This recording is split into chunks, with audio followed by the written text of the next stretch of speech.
Всем привет! Наконец-то долгожданное видео. Ну, точнее, вы меня давно просили его построить, и вот, наконец-то я разродилась. Да-да-да. После еще долгого перерыва. Ну, тут все так сложилось. Сейчас я вам все расскажу.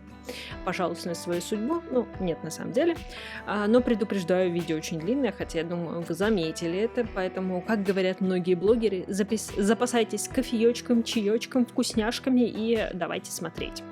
Так вот, с этой постройкой, на самом деле, я прошла, мне кажется, все стадии, там, отрицание, торг, депрессия, все на свете, потому что я чувствовала такую угнетающую даже ответственность, потому что вы мне сделали столько комплиментов и столько запросов именно на эту постройку, на общежитие, что я чувствовала такую, ну вот, тот градус ответственности, который я начала чувствовать, немножечко меня пугал.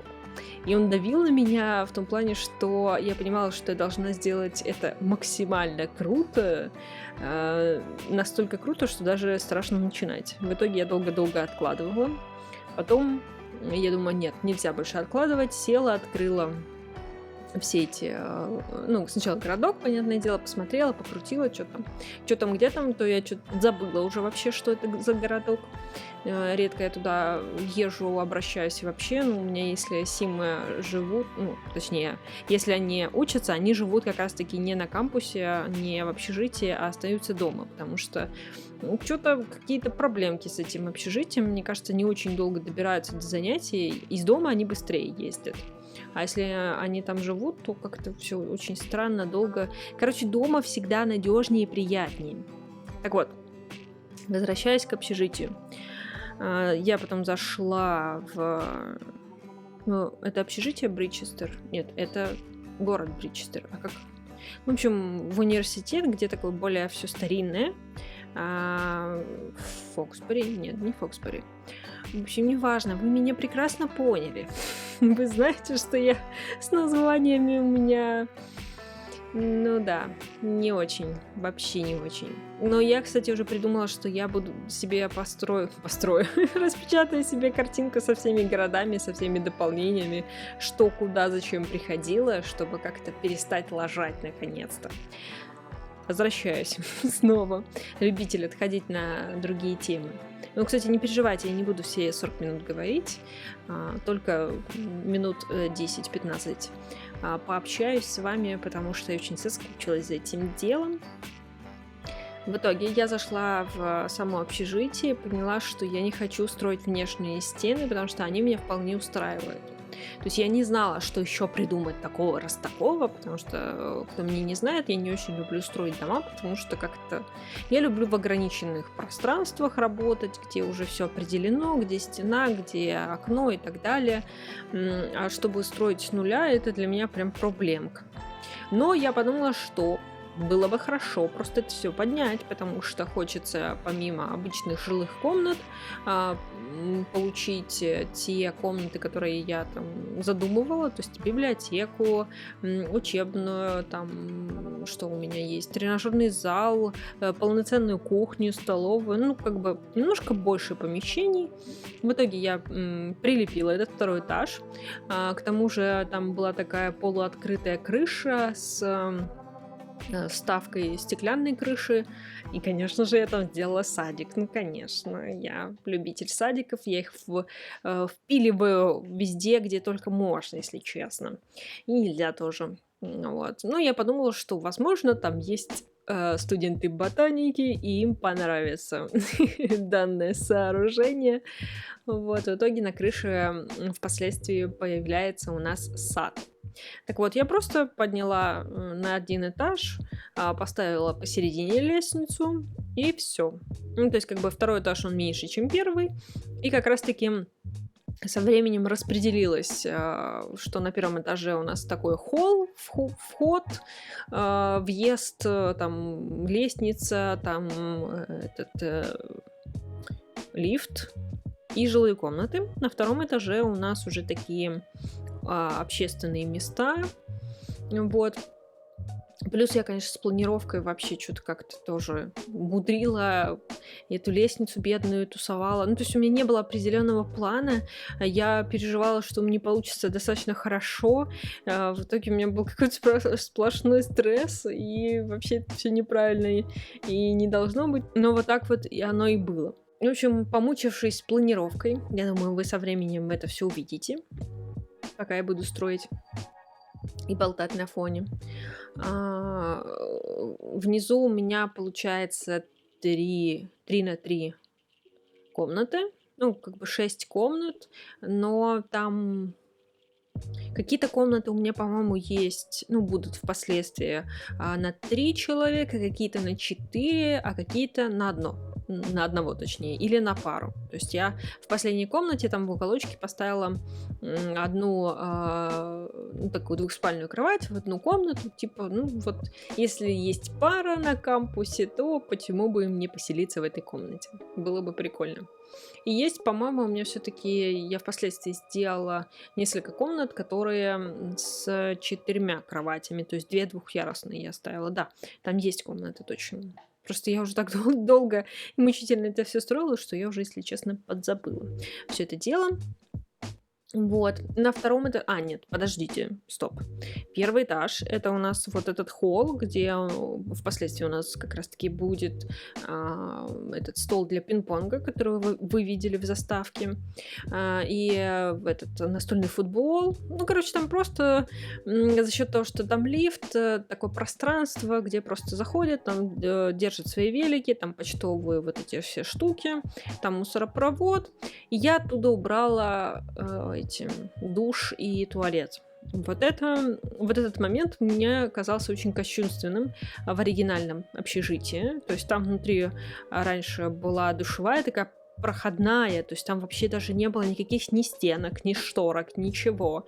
Это был какой-то кошмар. Я когда первый раз пыталась играть за студента, поселилась именно в этом общежитии, и мой сим не мог сходить просто в душ, не мог. Это был какой-то кошмар и ужас.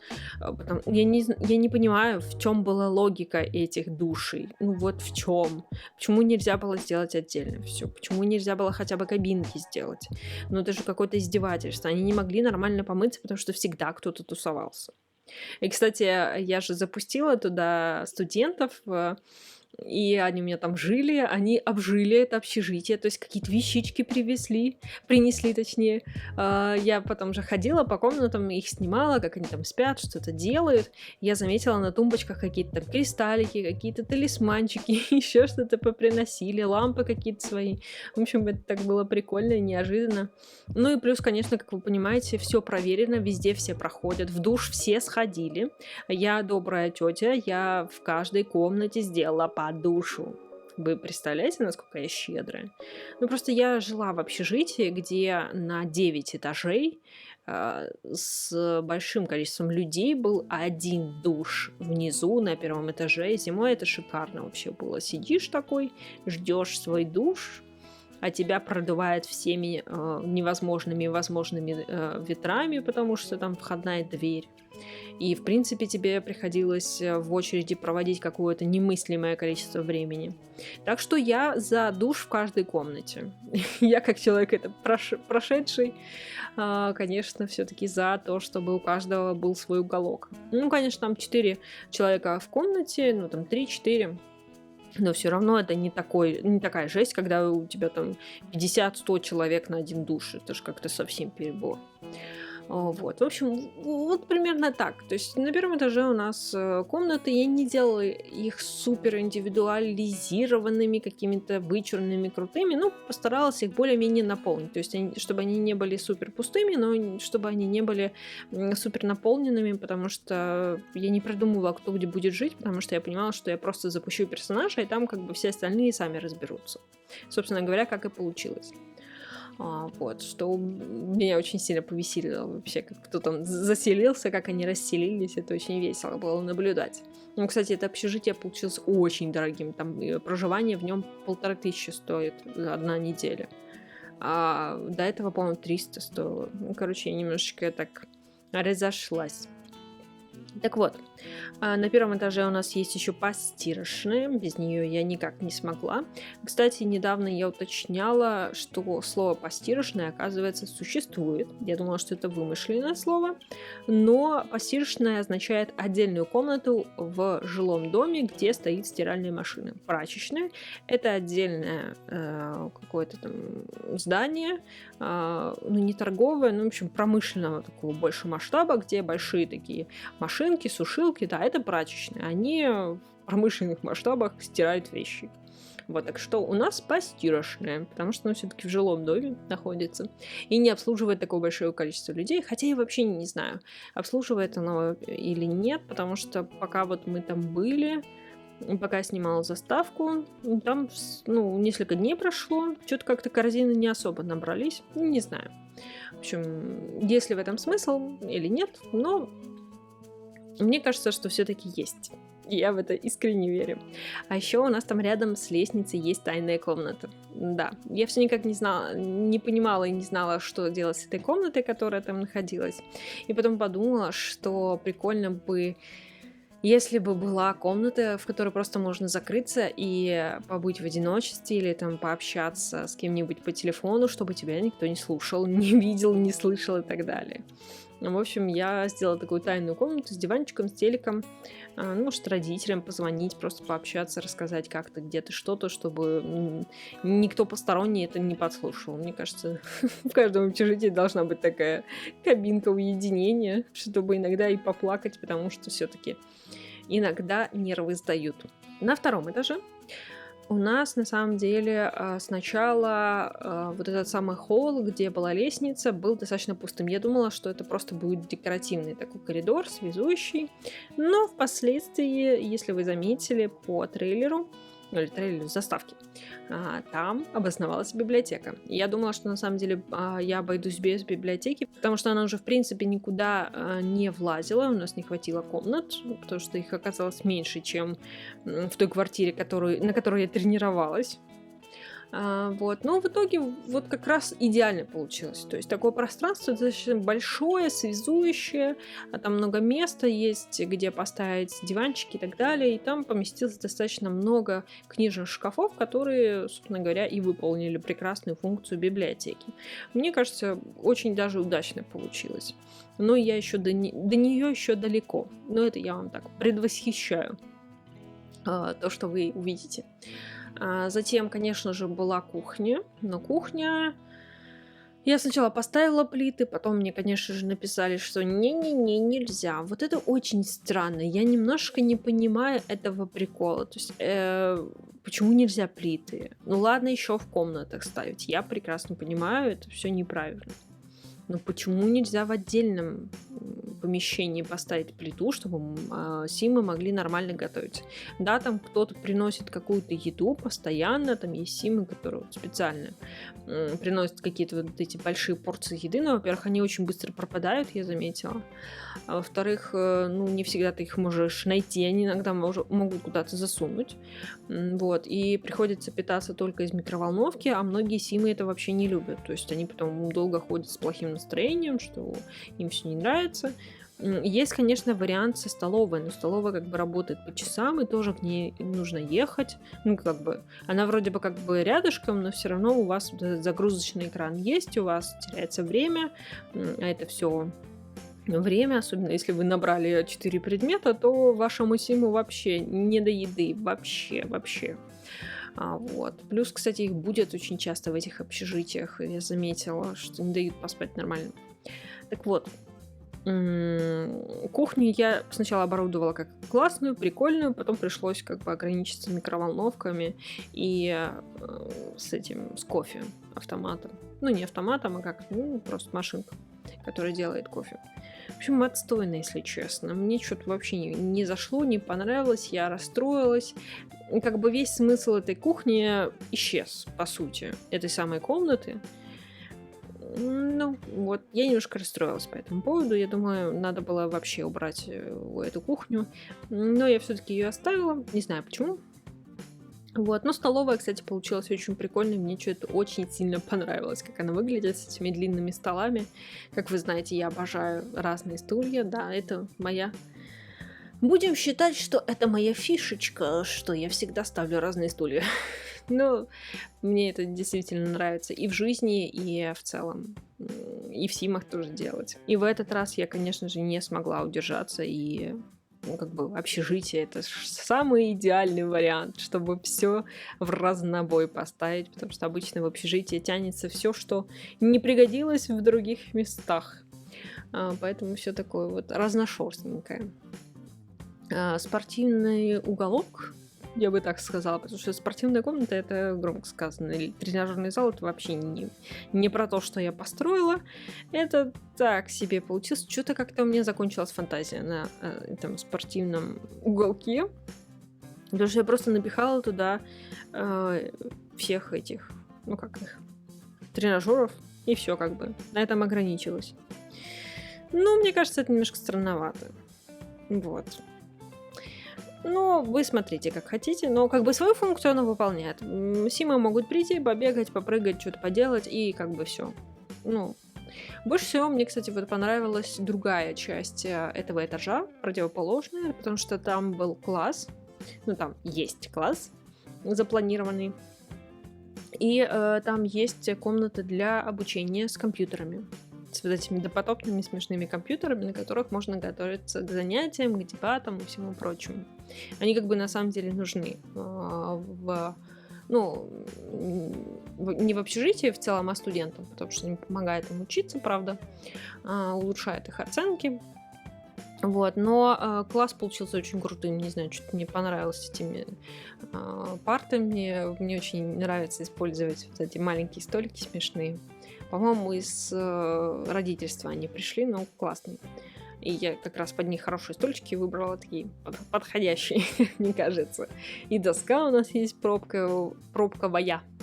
В общем, все, что нужно для жизни, для обучения. И рядышком вот присоседится комната со столами, с компьютерами, и всеми остальными делами. Вот. И все будет красивенько и замечательно. Я надеюсь, вам все-таки понравится. Но если не понравится, всегда можно перестроить. Вот честно. Хотя я вначале была в ужасе, в депрессии от этой постройки. Что-то я крутила, вертела миллион раз.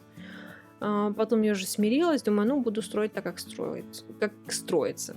В итоге как-то я так вот заполнила все, потом садик присоседился, и как-то все так наладилось, мне так понравилось. Это, когда запустила свою симку, вообще мне все понравилось, потому что она так походила, побродила везде, поучилась. И я прям так, в принципе, уютненько, мне тут нравится. Так что я даже полюбила эту постройку. Но, повторюсь, всегда есть шанс построить еще. Кто нам запрещает? Вообще никто не запрещает еще что-то построить.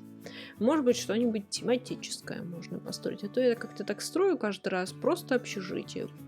Вот просто. Может быть, какое-нибудь творческое или какое-нибудь эдакое. Я не знаю. Так вот, почему долго не было видео? Для тех, кто впервые на этом видео, на этом канале, можете пропустить этот фрагмент. А для постоянных зрителей оправдываюсь. Да, я немножечко провалилась по выпускам видео, потому что у меня началась учеба. Я как коммунальщики зимой. А шо, опять выпал снег, а мы не ожидали? Никогда такого не было, и вот опять. То есть я каждый раз знаю, что первая неделя почему-то в моем университете это самое сложное. Почему-то дают больше всего чтений, заданий и всего прочего. И она, в принципе, самая стрессовая, потому что, ну, за каникулы... Ну, у меня очень короткие были каникулы, всего 3 недели, но все равно ты немножечко отвыкаешь от этого всего. Учеба все равно так или иначе выпадает из графика, а тут вынь да положь 15 часов как минимум в неделю нужно выделить на учебу. И вначале не всегда получается гладко это делать, и я немножечко обалдела. Вот. И да, подзапустила этот моментец. Плюс у меня что-то немножко пропало вдохновение. Ну вот, что-то я не знаю. Бывает такое. Просто не хотела строить, а без настроения строить это катастрофа на самом деле. Вот. Когда я наконец-то выбралась из своей учебы, более-менее я ее разгребла.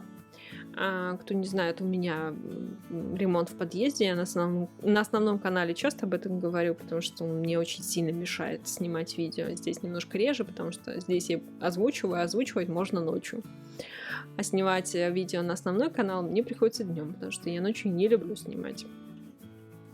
Так вот, у меня ремонт в подъезде, и они жутко, во-первых, громыхают. Но еще и началось бесконечное отключение света, вообще без предупреждений, на непонятные периоды по времени. И в итоге они днем очень часто это стали делать, и, соответственно, я не могу работать, ну, не могу ничего строить, а по ночам мне все-таки нужно спать. Ну, то есть полночь, конечно, я там занимаюсь своими делами быстренько, тем, чем не успела заняться, пока был выключен свет, и до симов не всегда доходили руки. Ну и, как видите, вот это общежитие, оно строилось где-то часов 6. Ну, то есть, если так все вместе. Хотя не так уж много, не так уж страшно на самом деле. Но я его так растянула, делала перерывы, потом начались отключения электричества, в итоге еле-еле его закончила. Вот. И по поводу своих проектов тоже могу высказаться, потому что ферму, конечно, уже надо было давным-давно выпускать. Но на самом деле, когда я увидела вот это обновление, дополнение СПА с этими ногтями, я подумала, что пока оно не выйдет, я не буду снимать новую серию, потому что я хочу своей Хлое, чтобы у нее были длинные ногти. Блин, это вначале было бы так идеально к ее образу, то есть вот эти черные длинные стилеты такие.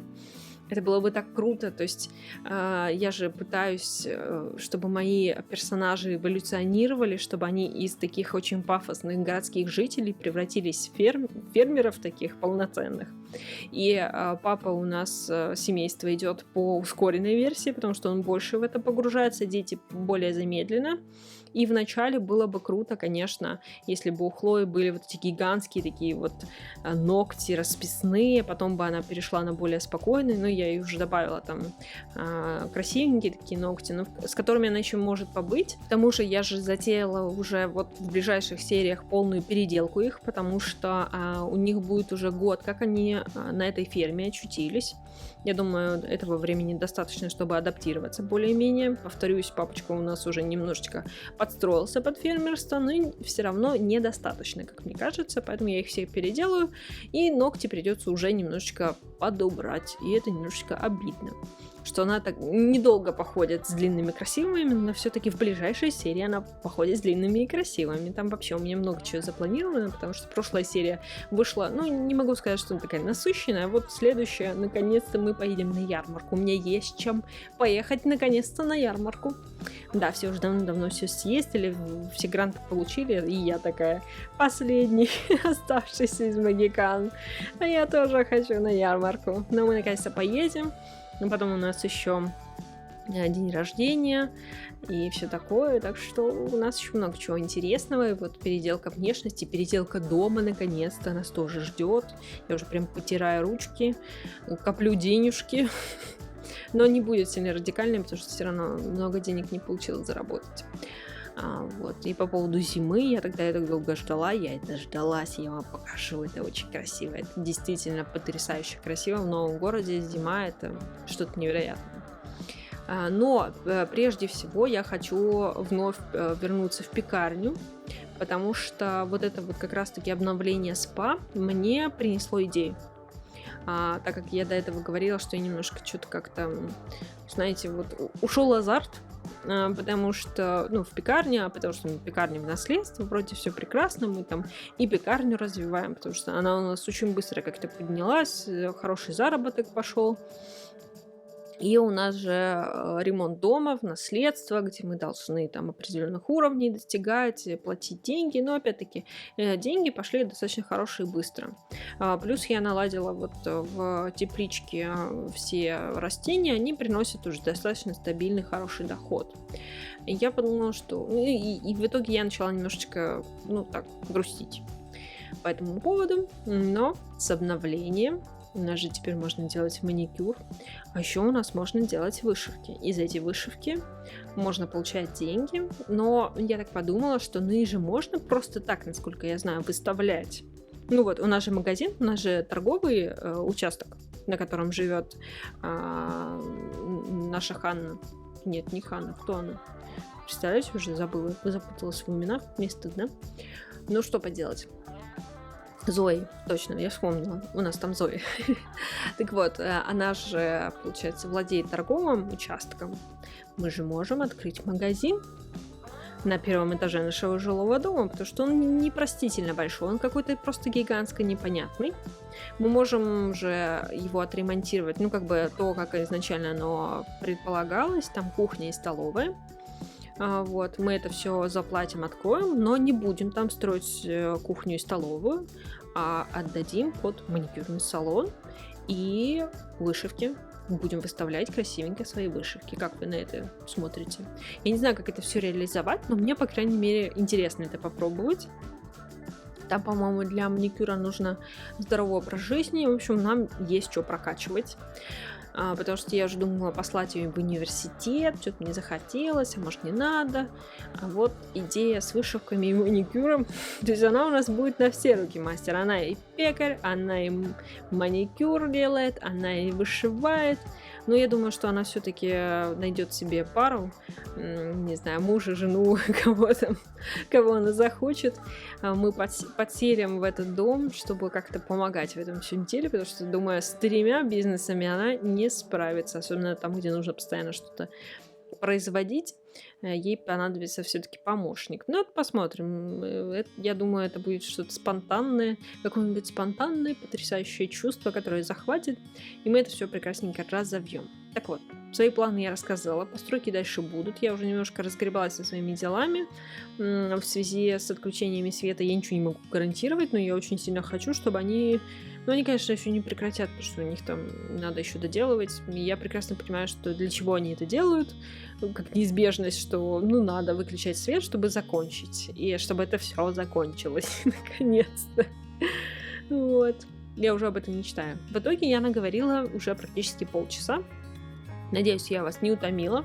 Надеюсь, вам понравилась моя постройка. Заглядывайте еще в челленджи, которые я только что рассказала. И ферма, и пекарня в наследство. Вроде пока больше никаких челленджей нету. Там один на паузе, но я, в принципе, пока к нему не хочу возвращаться. Может быть, когда появится какой-нибудь новый контент, новый... Хотя новый город же у нас уже появился. Еще что-нибудь появится, и мы туда заглянем. Чтобы реализовать какие-нибудь новые интересные ремонты. Потому что нас же в рандомные семьи посылают. Мы, конечно, выбираем, но все равно. Специально сильно подгадать не удается, потому что я не всех жителей помню по фамилиям. Так что приятного просмотра и до следующих видео.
this brings you just a little closer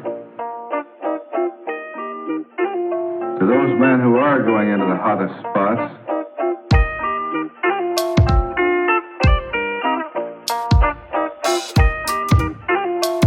I hope that it will help you to do a better job.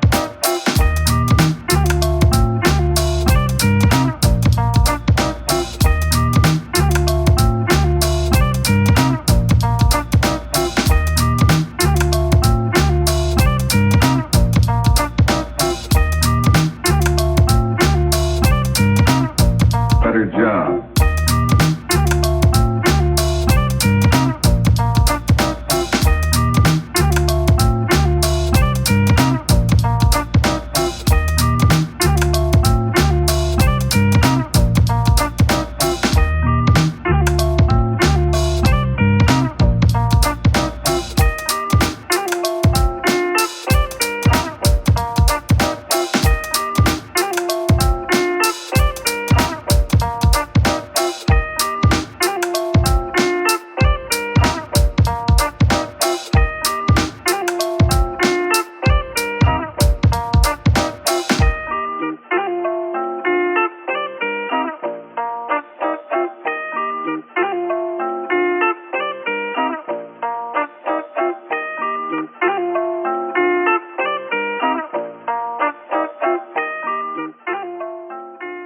I hope that it will help you to do a better job.